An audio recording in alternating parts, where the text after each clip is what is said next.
अस्सलाम वालेकुम स्टूडेंट्स, क्या हाल है। उम्मीद है आप सब खैरियत से होंगे। तो आज के सेकंड लेक्चर में हमने शुरू किया हुआ है चैप्टर 5 नाइन्थ केमिस्ट्री का। तो इस चैप्टर में हम पढ़ेंगे गैस लाज। तो सबसे पहले हमारे पास आता है जी बॉयल लॉ।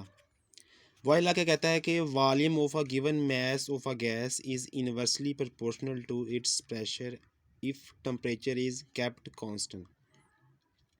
मतलब क्या है कि किसी भी गैस का जो वॉल्यूम होगा और प्रेशर होगा वो दोनों एक दूसरे के इन्वर्स रिलेशन में होंगे, इन्वर्सली प्रोपोर्शनल होंगे अगर टेम्परेचर कांस्टेंट रखें।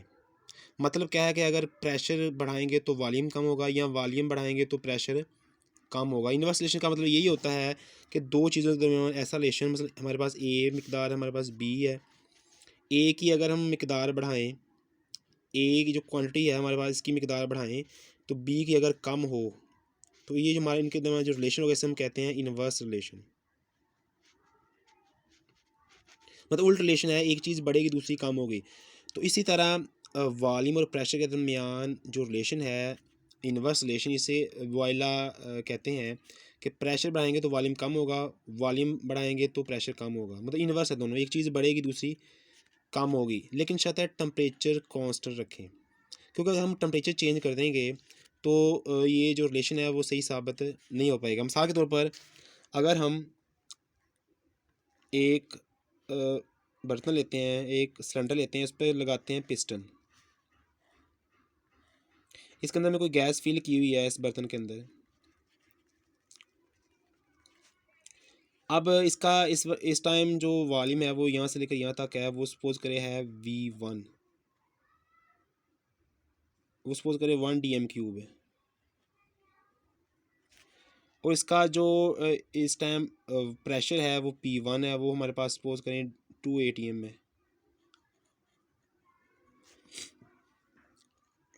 अब जब हम इसका इसका सपोज टेम्परेचर जो हमने रखा हुआ है वो 25 डिग्री सेंटीग्रेड रखा हुआ है।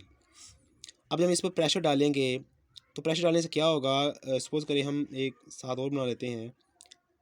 अब जब प्रेशर डालेंगे तो प्रेशर डालने से हमारा जो वॉल्यूम होगा वो कम हो जाएगा, वॉल्यूम कम हो जाएगा। पहले हमारा वॉल्यूम था यहाँ से लेकर यहाँ तक, अब वॉल्यूम इसका यहाँ से लेकर यहाँ तक हो गया। अब प्रेशर P2 है, ये सपोज करें हमारे पास है 4 atm, और इसका जो वॉल्यूम है वो V2 हो गया, वो सपोज करें हो गया हमारे पास 0.5 dm³। तो देखें पहले प्रेशर P1 था 2 atm था, वॉल्यूम इसका 1 dm³ था, टेम्परेचर हमने 25 रखा हुआ था।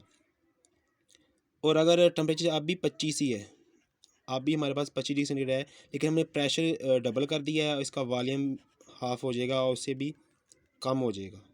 क्योंकि प्रेशर बढ़ने से आपको पहले लेक्चर में बताया था मैंने कि गैसेस के मालिक्यूल्स के दरमियान फासला काफ़ी ज़्यादा होता है। तो जब हम प्रेशर डालते हैं तो मालिक्यूल करीब करीब आ जाते हैं, तो जब मालिक्यूल करीब करीब आ जाएंगे तो उनका वॉल्यूम कम हो जाएगा। लेकिन हमने टेम्परेचर चेंज नहीं किया, टेम्परेचर 25 रखा हुआ है। अगर हम टेम्परेचर चेंज करेंगे तो ये हमारा रिलेशन है वो सही नहीं होगा, क्योंकि जब हम टेम्परेचर बढ़ाएंगे तो गैसेस के जो मालिक्यूल हैं बजाय उनका वॉल्यूम कम होने का, वॉल्यूम उनका बढ़ जाएगा। ठीक है ना, क्योंकि जब मालिक्यूल्स एनर्जी जज़ब करेंगे, टेम्परेचर बढ़ने से एनर्जी मिलेगी उनको, काइनेटिक एनर्जी। तो जब वो एनर्जी जज़ब करेंगे तो वो आपस में टकराएंगे, ये कंटेनर इसकी वाल से टकराएंगे, तो जब वाल से टकराएंगे तो पिस्टन भी ऊपर की तरफ मूव कर जाएगा, तो बजाय वॉल्यूम कम होने के वॉल्यूम बढ़ गया। हालांकि बॉयला ने कहा था कि प्रेशर बढ़ने से वॉल्यूम कम होना चाहिए। अगर अगर वॉल्यूम कम हुआ वॉल्यूम बढ़ गया तो ये ला तो ना एप्लीकेबल हुआ फिर। तो ला तभी एप्लीकेबल है जब टेम्परेचर कांस्टेंट रखेंगे। फिर नेक्स्ट मैथमेटिकल फॉर्म में है कि pressure inversely proportional to V। अब अगर हम प्रोपोर्शनली साइन ख़त्म करते हैं तो हम कांस्टेंट लगाते हैं, तो ये कांस्टेंट लग गया हमारे पास, PV is equal to K हमारे पास आ गया। अगर P1 है V1 है, मुख्तलिफ कंडीशन में हम लगाएं तो P1 V1 is equal to K है, P2 V2 is equal to constant हमारे पास आता है। अगर दोनों को हम इक्वल रखें इक्वेशंस को, तो P1 V1 is equal to P2 V2 हमारे पास ये इक्वेशन आती है जो कि बॉयल लॉ को होल्ड करती है। जिसके बाद इसकी एक्सपेरिमेंटल वेरिफिकेशन आती है बॉयल लॉ की, उसमें यही है जो हमने पहले देखा है कि अगर हम प्रेशर बढ़ाएंगे तो वॉल्यूम कम होगा। अगर प्रेशर सपोज करें, पहले हमने 2 ATM रखा है और इसका वॉल्यूम 1 DM³ रखा हुआ है, टेम्परेचर में कांस्टेंट लिया हुआ है 25, यहाँ भी 25 है और यहाँ भी 25 है। अब अगर हम टम्परेचर उसका जो प्रेशर है वो डबल कर दें तो वॉल्यूम उसका क्या हो जाएगा, कम हो जाएगा। मतलब उसका जो PV क्या कांस्टेंट आएगा। अगर हमें ये जो वैल्यू है हमारी प्रेशर P1 V1 की, P2 और V2 की वैल्यू यहाँ पुट करें इक्वेशन के अंदर तो हमारा जवाब सेम आएगा। देख लेते हैं हमारे पास P1 कितना है, P1 V1 is equal to K है। P1 की वैल्यू हमारे पास कितनी है, 2 ATM मल्टीप्लाई V1 कितना है हमारे पास 1 है, तो ये हमारे पास जो आंसर आया वो 2 आ गया जी। अगर हम P2 देखें तो हमारे पास P2 V2 is equal to K आता है। P2 की वैल्यू हमारे पास है 4 मल्टीप्लाई V2 की हमारे पास वैल्यू कितनी है 0.5। तो अगर हम इशारिया ख़त्म करें तो हमारे पास 10 आएगा। तो इसको अगर हम हल करें तो हमारे पास जवाब आता है 2। तो देखें इस क्वेश्चन का हमारे पास जवाब 2 आ रहा है, इस क्वेश्चन का हमारे पास जवाब 2 आ रहा है, बराबर आ रहे हैं दोनों, तो जिससे हमारी इक्वेशन है वो साबित होगी। P1 V1 देखें, P1 V1 का जवाब 2 आ रहा है, P2 V2 का जवाब हमारे पास 2 आ रहा है, तो हमारे पास इक्वेशन साबित हो गई है P1 V1 is equal to P2 V2। लेकिन ये जो क्वेश्चन कब सही साबित हुई है, जब टेम्परेचर हमारा क्या है, कांस्टेंट है। तो ये था हमारे पास बॉयल लॉ। हमने देखा कि बॉयल लॉ की डेफिनेशन क्या है, ये इसकी डेफिनेशन है। वॉल्यूम प्रेशर के इन्वर्स रिलेशन होते हैं आपस में, लेकिन शर्त है कि टेम्परेचर कांस्टेंट हो। तो फिर ये इसकी मैथमेटिकल फॉर्म थी। तो नेक्स्ट इसकी जो एक्सपेरिमेंटल वेरिफिकेशन वो भी हमने देख ली है कि किस तरह अगर हम प्रेशर बढ़ाएं तो वॉल्यूम कम होगा और उसका जवाब क्या है, कांस्टेंट आएगा हमेशा। नेक्स्ट हमारे पास है एब्सोल्यूट टेम्परेचर स्केल। ये क्या है, the temperature at which an ideal gas would have zero volume, कि ऐसा टेम्परेचर की वो वैल्यू कि जिस पर किसी भी गैस का जो वॉल्यूम है वो ज़ीरो हो जाए। आइडियल गैस जो होती है, ऐसी गैस जो हर गैस ला को ओबे करे, उसे आइडियल गैस कहते हैं। और अगर आइडियल गैस का वॉल्यूम है जो है वो ज़ीरो हो जाए किसी टेम्परेचर पर, उस टेम्परेचर को कहते हैं एब्सोल्यूट टेम्परेचर। यहाँ इसको केल्विन स्केल भी कहते हैं। इसकी जो वैल्यू होती है वो केल्विन में ज़ीरो होती है। मतलब ये जो हमारा एब्सोल्यूट टेम्परेचर है उसकी जो वैल्यू केल्विन में ज़ीरो है, और डिग्री सेंटीग्रेड स्केल में देखें तो वो -273 है। तो ये आपस में दोनों वैल्यू बराबर हैं। 0 kelvin is equal to -273। Kelvin में ज़ीरो होती है एब्सोल्यूट की टेम्परेचर की वैल्यू, और डिग्री सेंटीग्रेड में वो क्या होती है, -273। यानी इस टेम्परेचर पर जाकर किसी भी गैस का जो वॉल्यूम है वो ज़ीरो हो जाएगा। ठीक है ना। तो ये इतना टेम्परेचर अचीव करना डिफ़िकल्ट है, क्योंकि नामुमकिन है तकरीबन, क्योंकि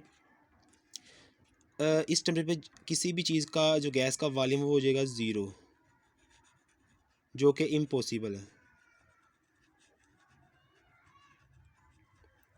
क्योंकि ज़ीरो वॉल्यूम का मतलब होता है कि चीज़ नो एग्जिस्टेंस।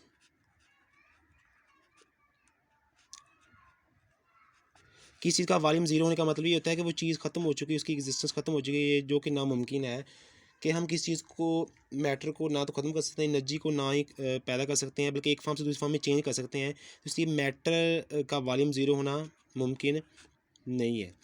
तो इस जो टेम्परेचर को इस अचीव करना मुमकिन नहीं है, क्योंकि इस टेम्परेचर पे जा किसी भी चीज़ का जो गैस का जो वॉल्यूम है वो ज़ीरो हो जाएगा, जो कि नामुमकिन है। तो आगे केल्विन स्केल और सेल्सियस स्केल में इनकी वैल्यूज़ हैं। 0 केल्विन जो होता है वो -273 के बराबर होता है, और जो 73 केल्विन होता है वो -200 डिग्री सेंटीग्रेड के बराबर होता है। मतलब दो डिफरेंट स्केल को हमने आपस में कंपैरिजन किया है। 173 केल्विन जो होता है वो -100 डिग्री सेंटीग्रेड के बराबर होता है, और जो 273 केल्विन होता है वो 0 डिग्री सेंटीग्रेड के बराबर होता है। हमारे पास दो फार्मूलाज हैं, इस फार्मूला की मदद से हम एक स्केल को दूसरे स्केल में चेंज कर सकते हैं। मतलब कि अगर हमें डिग्री सेंटीग्रेड में वैल्यू दी हो और कहा जाए कि कैलोरी में चेंज करें, तो हम ये फार्मूला यूज़ करेंगे जिसकी वजह से हम डिग्री सेंटीग्रेड को कैलोरी में चेंज कर सकते हैं। मसलन हमारे पास है 100 डिग्री सेंटीग्रेड, और कहा जाए कि उसको कैलोरी में चेंज करो, तो हम क्या करेंगे कि हमारे 100 डिग्री सेंटीग्रेड है, 100 डिग्री सेंटीग्रेड है, उसको हम यहाँ पुट करेंगे तो हमारे पास केल्विन में उसकी वैल्यू आ जाएगी। मतलब देखें डिग्री सेंटीग्रेड में कितनी हमारे पास वैल्यू है, 100 प्लस 273 आ जाएगा। तो अगर इनको हम ऐड करें तो हमारे पास मतलब 373। तो जो 100 डिग्री सेंटीग्रेड होता है उसकी जो केल्विन में वैल्यू होती है वो 373 होती है। इस तरह अगर आपको वैल्यू केल्विन में दी गई हो और कहा जाए कि इसको डिग्री सेंटीग्रेड में चेंज करो तो हम क्या करेंगे, केल्विन में वैल्यू यहाँ पुट करेंगे, उसको माइनस कर देंगे 273 में से और हमारे पास डिग्री सेंटीग्रेड में वैल्यू उसकी आ जाएगी। तो ये दोनों स्केल की मदद से हम वैल्यू चेंज कर सकते हैं डिग्री सेंटीग्रेड से केल्विन में और केल्विन से डिग्री सेंटीग्रेड में। तो ये थी हमारे पास एब्सोल्यूट टेम्परेचर स्केल। ऐसी स्केल ऐसा टेम्परेचर जिस पर किसी भी गैस का जो वॉल्यूम है वो ज़ीरो हो जाएगा, मतलब उसकी एग्जिस्टेंस ख़त्म हो जाएगी, जो कि नामुमकिन है। स्केल इस टेम्परेचर को अचीव करना नामुमकिन है। फिर हमने पढ़ा है कि दोनों स्केल, केल्विन स्केल और सेल्सियस स्केल, केल्विन में जो वैल्यू होती है 0 केल्विन वो -273 डिग्री सेंटीग्रेड बराबर होती है, 73 केल्विन -200 डिग्री सेंटीग्रेड बराबर होता है, और इस तरह आगे और वैल्यू आएंगी। और इसके अलावा हमने पढ़ा था कि 2 फार्मूले हैं, इन फार्मूलाज की मदद से हम एक स्केल को दूसरे स्केल में चेंज कर सकते हैं। डिग्री सेंटीग्रेड को केल्विन में और केल्विन को डिग्री सेंटीग्रेड में हम चेंज कर सकते हैं। इसके बाद नेक्स्ट हमारे पास है जी चार्ल्स लॉ। सेकंड लॉ हमारा है गैसेस का, वो है चार्ल्स लॉ। पहले हमने बॉयलर पढ़ा, अब है Charles law. The volume of a given mass of a gas is directly proportional to the absolute temperature if pressure is kept constant. हाँ जी, ये लॉ कहता है कि किसी भी गैस का जो वॉल्यूम होगा और उसका जो टेम्परेचर होगा, एब्सोल्यूट टेम्परेचर जो होगा, उनका आपस में जो रिलेशन होगा वो डायरेक्ट होगा। मतलब क्या है कि अगर हम टेम्परेचर बढ़ाएंगे तो वॉल्यूम बढ़ेगा, या टेम्परेचर कम करेंगे तो वॉल्यूम भी कम होगा। ये चार्ल्स लॉ ने कहा था। इससे पहले हमने जो बॉयलर पढ़ा था उसमें था कि प्रेशर और वॉल्यूम एक दूसरे के इन्वर्स होते हैं, लेकिन अगर हम टेम्परेचर को कांस्टेंट रखें, इसमें इसमें वॉल्यूम और टेम्परेचर का आपस में रिलेशन है। वॉल्यूम और टेम्परेचर एक दूसरे के इन्वर्स हैं, लेकिन प्रेशर कांस्टेंट रखें। उसमें टेम्परेचर कांस्टेंट था और प्रेशर वॉल्यूम के दरमियान रिलेशन था। इसमें चार्ल्स लॉ में हमारे पास प्रेशर कांस्टेंट होगा और वॉल्यूम और टेम्परेचर के दरमियान आपस में रिलेशन होगा डायरेक्ट। टेम्परेचर बढ़ेगा वॉल्यूम बढ़ेगा, टेम्परेचर कम होगा वॉल्यूम कम होगा। तो ये इसकी आगे मैथमेटिकल फॉर्म है कि volume is directly proportional to T. अगर ये हम साइन ख़त्म करें रिलेशन का तो हमारे पास के आएगा, और के टी इधर जाके हमारे पास डिवाइड हो जाएगा, हमारे पास आएगा V1 T1 is equal to के। इस तरह दूसरे कंडीशन में हम लेंगे V2 over T2 is equal to के। तो जो है दोनों को हम बराबर रखेंगे तो हमारे पास आएगा V1 T1 is equal to V2 T2। तो ये हमारे पास इक्वेशन आएगी जो कि चार्ल्स लॉ को होल्ड करेगी। कब करेगी? जब हम प्रेशर को क्या रखेंगे, कांस्टेंट रखेंगे। ठीक है ना। बॉयल लॉ में टेम्परेचर कांस्टेंट था तो लॉ एप्लीकेबल था। चार्ल्स लॉ में प्रेशर कांस्टेंट होगा, कांस्टेंट, तो हमारा जो चार्ल्स लॉ है वो एप्लीकेबल होगा। वॉल्यूम टेम्परेचर के डायरेक्ट रिलेशन कब होगा? जब प्रेशर को हम कांस्टेंट करते हैं। अब आगे इसकी एक्सपेरिमेंटल वेरिफिकेशन है, जैसे कि हमने वैसे उसकी की है बॉयल लॉ की, इस तरह इसकी भी देखते हैं हम कि हमारे पास एक कंटेनर है,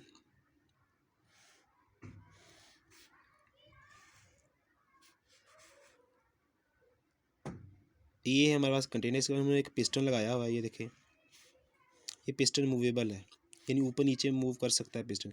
इसके अंदर हमें कोई गैस फिल की हुई है। इस टाइम इसका जो प्रेशर है वो 2 atm है। इसका जो वॉल्यूम है यहाँ से लेकर यहाँ तक है, और ये V1 है, V1 है, और ये सपोज करें हमारे पास है 1 atm।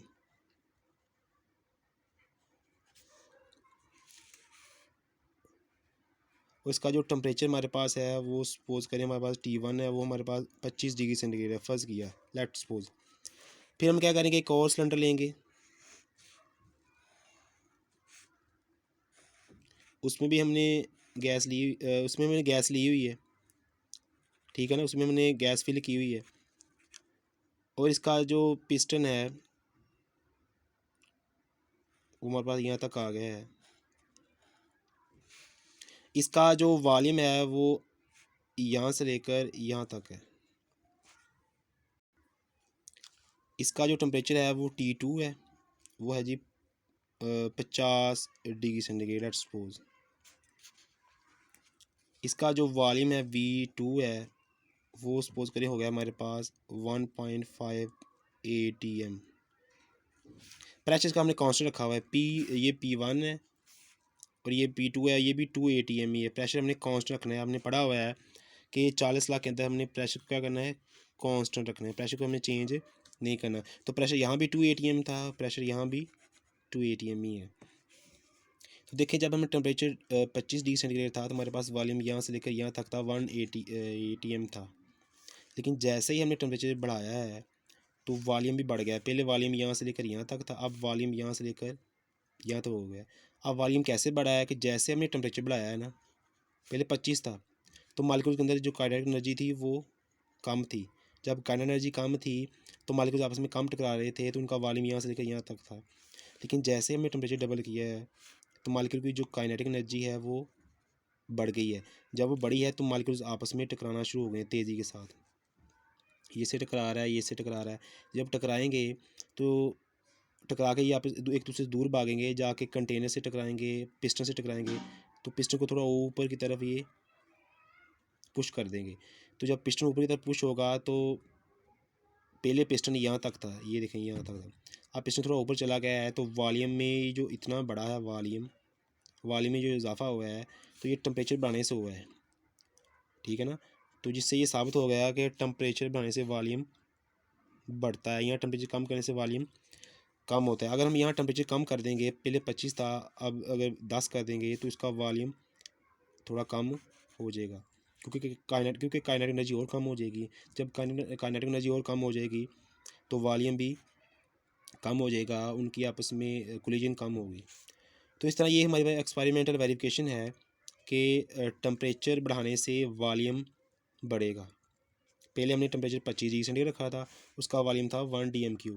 फिर जैसे हमने टेम्परेचर बढ़ाया है 25 से 50 किया है तो अब इसका वॉल्यूम ज़्यादा हो जाएगा, क्योंकि मॉलिक्यूल्स की कोलिजन ज़्यादा होगी, काइनेटिक एनर्जी बढ़ेगी। काइनेटिक एनर्जी बढ़ने से पिस्टन ऊपरी तरफ मूव कर जाएगा और वॉल्यूम बढ़ गया हमारा। तो ये था हमारे पास 40 लॉ। आज की वीडियो में हमने ये गैसेस के लॉ देखे हैं। इंशाल्लाह नेक्स्ट टॉपिक के साथ आपके साथ हमें हाज़िर होंगे। Good bye, okay, thank.